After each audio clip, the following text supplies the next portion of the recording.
Hello everyone, स्वागत है आप सभी का ऑनलाइन स्टडी जोन में। आज हम इस वीडियो में बात करने वाले हैं लूसेंट सब्जेक्टिव पेज नंबर 101 से 105 जो आपको होमवर्क दिया गया था। आई होप कि आप सभी लोगों ने पढ़ लिया होगा। तो इस वीडियो को एंड तक देखिए, जो भी क्वेश्चंस हैं आप उनको लगाइए और देखिए कितना सही होता है। तो चलिए शुरू करते हैं।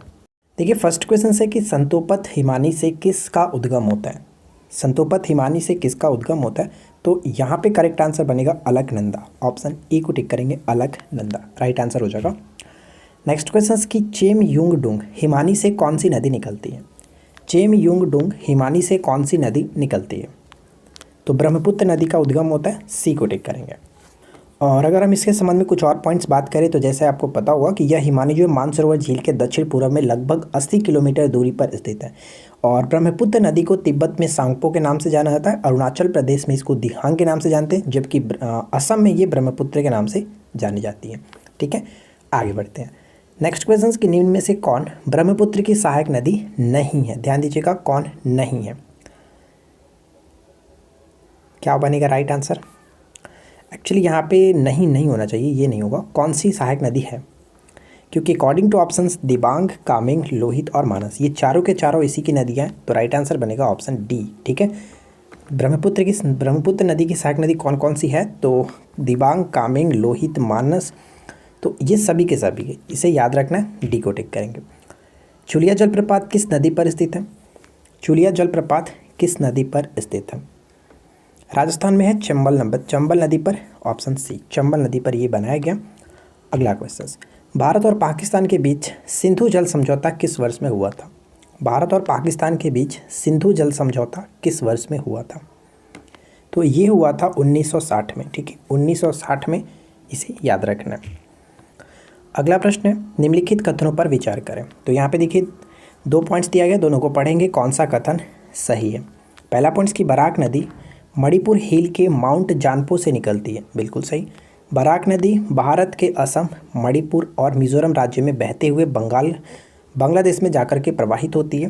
तो यहाँ पे दोनों के दोनों कथन बिल्कुल सही है, तो सी को टिक करेंगे, ध्यान रखिएगा। ठीक है, बराक नदी मणिपुर हिल के माउंट जानपो से निकलती है। क्वेश्चन नंबर 7, चिल्का झील के संबंध में कौन सा कथन सही है, क्या बनेगा राइट आंसर। चिल्का झील के संबंध में पहला पॉइंट किया, भारत की सबसे बड़ी तटीय झील है, बिल्कुल सही। यह खारे पानी का एक लैंगूर झील है, उड़ीसा राज्य में पड़ता है। तो तीनों के तीनों कथन सही, तो ऑप्शन डी को टिक करेंगे, उपरोक्त सभी कथन सही है। अगला प्रश्न बनता है कि निम्नलिखित में से क्रेटर निर्मित झील कौन सा है। क्रेटर निर्मित झील निम्नलिखित में से कौन सा है, लोनार झील। लोनार झील कहाँ पे पड़ता है, महाराष्ट्र के बुल्ढाना जिले में ये स्थित है लोनार झील, जो कि ज्वालामुखी उदार से ये बना झील है। Option A. भारत की सबसे बड़ी मीठे जल की झील निम्नलिखित में से कौन सी है। मीठे पानी की झील सबसे बड़ी जो भारत के वो है वुल्लर झील, जो कि जम्मू कश्मीर में स्थित है। और अगर विश्व में पूछे तो विश्व में सुपीरियर झील है, ये याद रखेंगे। अगला प्रश्न, नेक्स्ट वन है कि तिहाई मुख्य बांध किस नदी पर स्थित है। तिहाई मुख्य बांध किस नदी पर बनाया गया, ऑप्शन बी, बराक नदी पर। ठीक है, बराक नदी, बी को टिक करेंगे। अगला प्रश्न ये बनता है कि निम्नलिखित प्रायद्वीपीय नदियों का उत्तर से दक्षिण की ओर सही क्रम क्या होगा। उत्तर से दक्षिण की ओर सही क्रम क्या होगा, क्या बनेगा राइट आंसर। तो यहाँ पे ध्यान दीजिएगा, ऑप्शन हम सी को टिक करेंगे, महानदी, गोदावरी, कृष्णा और कावेरी। याद कैसे रखते हैं, याद रखने के लिए छोटा सा तरीका ये होता है, मांगो कृष्णा, ध्यान दीजिएगा, मांगो कृष्णा, पेन का बैग, पेन का बैग। अब यहाँ पे समझिएगा, एक ट्रिक हो गया। मांगो से मतलब हो गया कि महानदी, और गो से मतलब गोदावरी, पहला दूसरा ये हो गया। कृष्णा से कृष्णा नदी, पेन का मतलब पेन्नार, जो आपने देखा होगा पेन्नार, तो ये हो गया आपका चौथा। और का मतलब यहाँ पे कावेरी हो गया, और उसके बाद वेनगंगा। ठीक है, इस तरह से याद रखेंगे। तो यहाँ पे आप क्रम देख सकते हैं, महानदी, गोदावरी, कृष्णा, उसके बाद यहाँ पे जो कि पेन्नार आना चाहिए था, उसके बाद हमारा कावेरी बनता है, यानी क्रम से बिल्कुल सही है। तो राइट आंसर बनेगा ऑप्शन सी। ठीक है, उत्तर से दक्षिण की ओर सही क्रम आपका यही बनेगा, आप इसे याद रखिएगा, इंपॉर्टेंट हो जाता है। चिल्का झील कहाँ स्थित है। चिल्का झील उड़ीसा में पड़ता है, और उड़ीसा के जो तट है उसको उत्तरी सरकार तट के नाम से जाना जाता है। Option B. उत्तर पूर्वी भारत का सबसे बड़ी झील लोकटक झील किस राज्य में। लोकटक जो कि मीठे पानी की झील है, उत्तर पूर्वी भारत का सबसे बड़ा मीठे पानी की झील लोकटक, ये पड़ता है मणिपुर। Option B, Manipur. और इसी झील में काबू लमजाओ नेशनल पार्क भी स्थित है, जो कि एकमात्र तैरता हुआ नेशनल पार्क है। प्रसिद्ध लैंगून झील चिल्का किस राज्य में स्थित है? तो जस्ट डिस्कशन हो ही गया, उड़ीसा में पड़ता है, सी करेक्ट होगा। लोनार झील कहाँ पे पड़ता है? महाराष्ट्र की बुल्ढाना जिले, ये भी आपका करेक्ट आंसर होगा, ऑप्शन सी। अगला प्रश्न है कि निम्नलिखित झील और उनके संबंधित राज्य के संबंध में कौन सा मिलान गलत है? तो ध्यान दीजिएगा, मालताल जो झील है, मालाताल झील, मालताला झील, तो इसका संबंध उत्तराखंड, बिल्कुल सही। पुलिकट झील आंध्र प्रदेश या फिर तमिलनाडु, ये भी सही है। कोलेरू झील का संबंध आंध्र प्रदेश होगा, ना कि तमिलनाडु। और डिडवाना झील राजस्थान, तो यहाँ पे गलत क्या है? सी बिल्कुल सही आंसर होगा, जो कि ये गलत है। जयसमंद झील किस राज्य में स्थित है? जयसमंद झील किस राज्य में पड़ता है? तो ये पड़ता है राजस्थान, डी को टिक करेंगे। राजस्थान में अन्य जो झील है इंपॉर्टेंट आप याद रखेंगे, जैसे फतेह सागर झील हो गया, डिडवाना झील हो गया, ये बहुत इंपॉर्टेंट है, इसको आपको याद रखना है। ठीक है फ्रेंड्स, काफ़ी बार पूछा जाता है, इसलिए आप इसे याद रखेंगे। और एक बहुत इंपॉर्टेंट याद रखना है, जैसे भारत की सबसे अधिक खारे पानी की जो झील है सांबर झील, सांबर झील भी राजस्थान में पड़ता है, याद रखना है। अगला क्वेश्चन, विश्व प्रसिद्ध खारे जल की जो झील है सांबर किस राज्य में स्थित है? जस्ट अभी बता ही दिया, सांबर राजस्थान, ऑप्शन बी। भारत के सबसे अधिक ऊंचाई पर स्थित चोलामू जो झील है, चोलामू झील वो किस राज्य में स्थित है? चोलामू झील जहाँ से तीस्ता नदी का उद्गम होता है, ये पड़ता है आपका Sikkim, C will be right answer, Sikkim. Bharat में सबसे ऊंचा जलप्रपात कौन सा है? भारत का सबसे ऊंचा जलप्रपात जोग या फिर गरसोपा के नाम से जानते हैं, जिसे हम लोग अब वर्तमान में महात्मा गांधी जलप्रपात के नाम से जाना जाता है, ये आपका कर्नाटक में शरावती नदी पर स्थित है, ऑप्शन डी। अगला क्वेश्चन कि धुआंधार जलप्रपात किस नदी पर स्थित है? धुआंधार जलप्रपात किस नदी पर स्थित है? तो राइट आंसर बनेगा ऑप्शन ई, नर्मदा नदी पर। ठीक है, नर्मदा नदी पर। नेक्स्ट वन, भारत के प्रमुख जलप्रपात के संबंध में निम्न में से कौन सा मिलान गलत है? पुनासा जलप्रपात, चंबल नदी, ये बिल्कुल सही। बिहार जलप्रपात, टोंस नदी, ये भी सही है। पायकारा जलप्रपात, नीलगिरी क्षेत्र, ये भी बिल्कुल सही। लेकिन यहाँ पे हम देख सकते हैं कोई गलत नहीं, इसलिए ऑप्शन डी को टिक करेंगे, सभी मिलान सही है। गोकक जलप्रपात किस नदी पर स्थित है? गोकक जलप्रपात किस नदी पर स्थित है? तो ये आपका पड़ता है गोकक जलप्रपात, गोकक नदी पर ही स्थित है, डी को टिक करेंगे। ठीक है, स्वर्णरेखा नदी पर कौन सा है? स्वर्णरेखा नदी पर हुंडरू जलप्रपात। ठीक है, हुंडरू जलप्रपात झारखंड में, याद रखना है।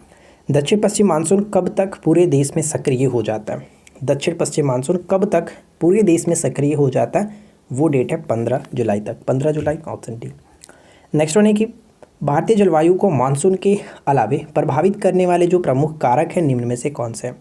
मानसून के अलावे तो उत्तर में हिमालय पर्वत की स्थिति भी होता है, साथ ही साथ दक्षिण में हिंद महासागर की उपस्थिति भी होता है, यानी दोनों के दोनों कथन सही होगा, सी विल बी राइट आंसर। अगला क्वेश्चन, भारतीय उपमहाद्वीप पर ग्रीष्म ऋतु में उच्च तापमान एवं निम्न दाब हिंद महासागर में वायु का कर्षण करते हैं, जिसके कारण प्रभावित होती है। तो ध्यान रखना है यहाँ पे राइट आंसर क्या बनेगा, ऑप्शन हम बी को टिक करेंगे, दक्षिण पश्चिम मानसून। ठीक है, दक्षिण पश्चिम मानसून। नेक्स्ट वन, भारतवर्ष में सर्वाधिक वर्षा किस क्षेत्र में होती है? भारत में सर्वाधिक जो वर्षा होती है किस क्षेत्र में होता है? पश्चिमी घाट, हिमालय और मेघालय, मेघालय, ऑप्शन ई। ठीक है, मेघालय यहाँ पे राइट आंसर बनेगा, ऑप्शन ई। भारत की जलवायु की सबसे महत्वपूर्ण विशेषता कौन सी है? भारत की जलवायु की सबसे महत्वपूर्ण विशेषता कौन सी है? पवनों की दिशा में परिवर्तन, पवनों की दिशा में परिवर्तन, सी को टिक करेंगे। निम्नलिखित में से किस राज्य में दक्षिण पश्चिम मानसून से वर्षा नहीं होती है? एकदम वीवीआई प्रश्न कई बार एग्जाम्स में पूछा गया, अलग अलग एग्जाम्स में। तो दक्षिण पश्चिम मानसून से वर्षा नहीं होती है, वो है तमिलनाडु। ठीक है, तमिलनाडु, ऑप्शन हम बी को टिक करके आगे बढ़ेंगे। नेक्स्ट वन क्या कह रहा है कि बिम्बानंद जो झील है वो किस राज्य में स्थित है? बिम्बानाथ जो झील है वो पड़ता है केरल में, C will be right answer, Kerala में। दोस्तों उम्मीद करते हैं कि आप लोगों को वीडियो अच्छा लग रहा होगा। वीडियो अगर आपको पसंद आए तो प्लीज़ इस वीडियो को अधिक से अधिक लाइक कर दीजिएगा, दोस्तों के साथ शेयर कर दीजिए। और इसी तरह के रोजाना कंटेंट के लिए आप हमारे चैनल के साथ जुड़ सकते हैं। चैनल को सब्सक्राइब करके नोटिफिकेशन बेल आइकन को ऑल पे सेट कर लीजिए, क्योंकि आपको यहाँ पे रोजाना इसी तरह की वैल्यूएबल कंटेंट मिलती रहती है, एग्जाम्स ओरिएंटेड क्वेश्चंस कराए जाते हैं। तमिलनाडु में शरदकालीन वर्षा अधिकांशतः जिन कारणों से होती है वह कौन सा है? तमिलनाडु में शरदकालीन वर्षा अधिकांशतः जिन कारणों से होती है उसे हम लोग क्या कहेंगे? उत्तर पूर्वी मानसून। जैसे कि ऊपर हम लोग देखा था दक्षिण पश्चिम मानसून से तमिलनाडु में वर्षा नहीं होती है, तो इसमें उत्तर पूर्वी मानसून से वर्षा होता है, शरदकालीन वर्षा, ऑप्शन सी। दक्षिण पश्चिम मानसून निम्नलिखित में से किस प्रदेश में सर्वप्रथम प्रवेश करती है? सर्वप्रथम प्रवेश करता है किसमें? केरल में। केरल, डी को टिक करेंगे केरल में। ठीक है, आगे देखिए, भारत के उत्तर पश्चिमी भाग में शीतकालीन वर्षा का कारण क्या है? भारत के उत्तर पश्चिम भाग में शीतकालीन वर्षा का कारण क्या? पश्चिमी विक्षोभ, सी को टिक करेंगे। ये सभी क्वेश्चंस बहुत ज़्यादा इंपॉर्टेंट है, आप इनको अच्छे से याद रखिएगा। भारत के किस राज्य में जाड़े के मौसम में वर्षा होती है? जाड़े के मौसम में वर्षा होता है तमिलनाडु, ऑप्शन बी तमिलनाडु। भारतीय मानसून का वर्णन सबसे पहले किस अरब विद्वान ने किया था? भारतीय मानसून का वर्णन सबसे पहले अल मसूदी ने किया था, बी बिल्कुल सही आंसर होगा, अल मसूदी। ठीक है, अल मसूदी। चलिए आगे बढ़ते हैं। नेक्स्ट क्वेश्चन है कि भारत के पश्चिमी समुद्री तट पर वर्षा किस मानसून से होती है? भारत के पश्चिमी समुद्री तट पर वर्षा किस मानसून से होता है? भारत में अधिकतम जो वर्षा होता है दक्षिण पश्चिम मानसून से ही होता है, तो यहाँ पे हमारा सही आंसर क्या बनेगा? Right answer will be option D, दक्षिण पश्चिम मानसून। ठीक है, ग्रीष्म काल में आने वाले तूफानों को निम्नलिखित में से किस राज्य में काल वैसाखी के नाम से जाना जाता है? काल वैसाखी के नाम से जाना जाता है पश्चिम बंगाल। मानसूनी जलवायु की प्रमुख विशेषता क्या है? मानसूनी जलवायु की प्रमुख विशेषता क्या है? वायु की दिशा में मौसमी परिवर्तन, ऑप्शन डी मौसमी परिवर्तन। असम, पश्चिम बंगाल तथा उड़ीसा राज्यों में मानसून पूर्व आने वाली तड़ित झंझाएं निम्न में से किस नाम से जानी जाती है? असम, पश्चिम बंगाल और उड़ीसा राज्यों में मानसून पूर्व आने वाली जो तड़ित झंझाएं होती है उसे नार्वेस्टर के नाम से जाना जाता है, ऑप्शन ई नार्वेस्टर। ठीक है, निम्नलिखित में से किस स्थान पर सबसे कम वार्षिक वर्षा होती है? सबसे कम वार्षिक वर्षा होती है और वो स्थान है लेह। ठीक है, लेह यहाँ पे करेक्ट होगा।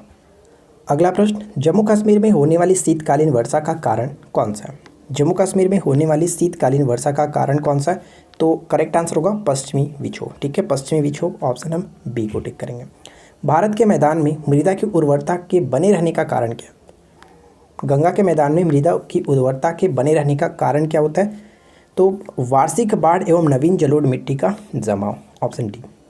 ठीक है, उत्तर प्रदेश में निम्न में से कौन सी मिट्टी का क्षेत्र अधिक है? उत्तर भारत में अधिकांशतः जो मिट्टी है आपका ये जलोढ़ मिट्टी है, तो करेक्ट आंसर हो जाएगा ऑप्शन ई जलोढ़ मिट्टी। ठीक है, अगला क्वेश्चन, कौन सा युग्म सही नहीं है? कौन सा युग्म सही सुमेलित नहीं है?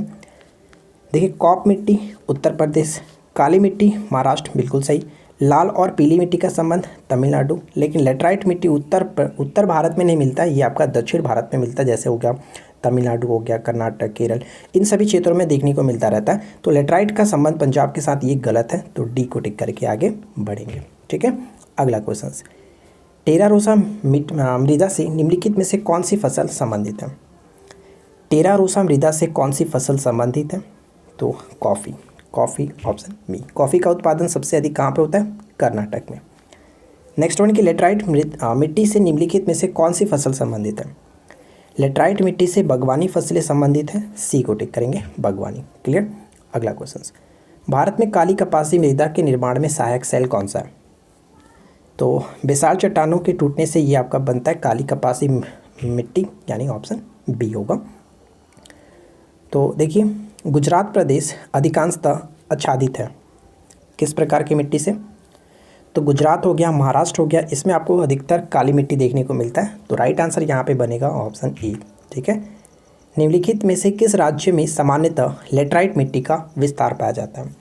लेटराइट मिट्टी का विस्तार सामान्यतः देखने को मिलता है, अभी जस्ट हम लोगों ने डिस्कशन किया था दक्षिण भारत में, यानी यहाँ पे हम देख सकते हैं अकॉर्डिंग टू ऑप्शंस कर्नाटक, बिल्कुल सही आंसर होगा ऑप्शन बी। ठीक है, अगला क्वेश्चन कि काली मिट्टी के संबंध में निम्न में से कौन सा कथन असत्य है? काली मिट्टी के संबंध में कौन सा कथन असत्य है?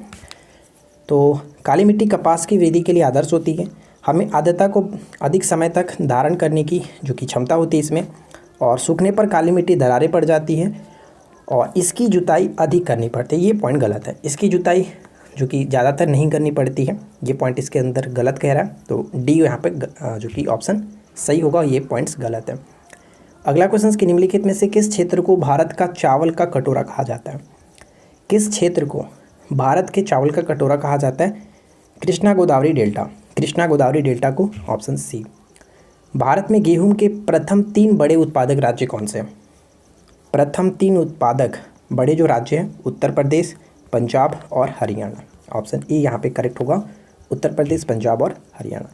भारत में हरित क्रांति किस मामले में सर्वाधिक सफल रही है? तो गेहूँ और चावल, यहाँ पे करेक्ट आंसर होगा गेहूँ और चावल।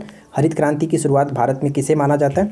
तो ध्यान दीजिएगा, नेक्स्ट क्वेश्चन भी वही है कि भारत में हरित क्रांति का जनक किसे माना जाता है? Doctor M S Swaminathan. Option B. Bharat में हरित क्रांति की शुरुआत कब हुई थी? नीचे कमेंट करके आप जल्दी से बताइए, क्योंकि बहुत ही सिंपल सा क्वेश्चन है, कमेंट करके जरूर बताइएगा। आपने पढ़ा भी है, बहुत ज़्यादा क्वेश्चन पूछा भी जाता है। और एक क्वेश्चन और, जो हरित क्रांति शब्द ये किसने दिया था, ये भी आप नीचे कमेंट करके बताएंगे। निम्नलिखित में से कौन सा कथन सही है?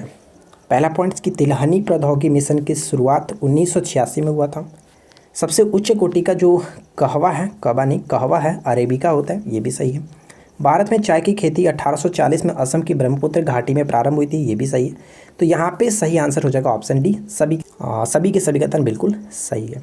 अगला क्वेश्चन कि भारत के उत्तरी मैदान में किस मिट्टी का विस्तार अधिकतम है? उत्तरी मैदान में मैंने आपको स्टार्टिंग में ही बताया था कि भारत में अधिकतम जो मिट्टियाँ हैं वो जलोढ़ प्रकार की मिट्टी है, यानी सही आंसर है ऑप्शन बी।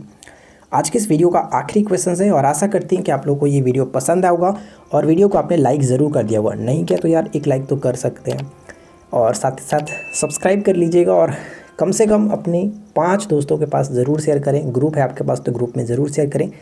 तो देखिए नेक्स्ट क्वेश्चन क्या कह रहा है कि मृदा अपवर्तन को रोका जा सकता है किस तरह से? मृदा अपवर्तन को कैसे रोक सकते हैं? तो बहुत ही सिंपल सी बात है कि ज़्यादा से ज़्यादा वनों को लगा करके, यानी वन रोपण के द्वारा रोका जा सकते हैं। सी को टिक करेंगे, ठीक है। तो बस आज की इस वीडियो में इतना ही। बात कर लेते हैं कि कल का होमवर्क क्या रहेगा। पेज नंबर 105 से लेकर के 109 तक आप पढ़ के आएंगे, और उसके बाद आप टेस्ट लगाइए। लूसेंट सब्जेक्टिव पेज नंबर 105 से 109 कवर करके आना, ठीक है। तो बस आज की इस वीडियो में इतना ही। मिलते हैं नेक्स्ट क्लास में। Thanks for watching, keep learning, have a good day.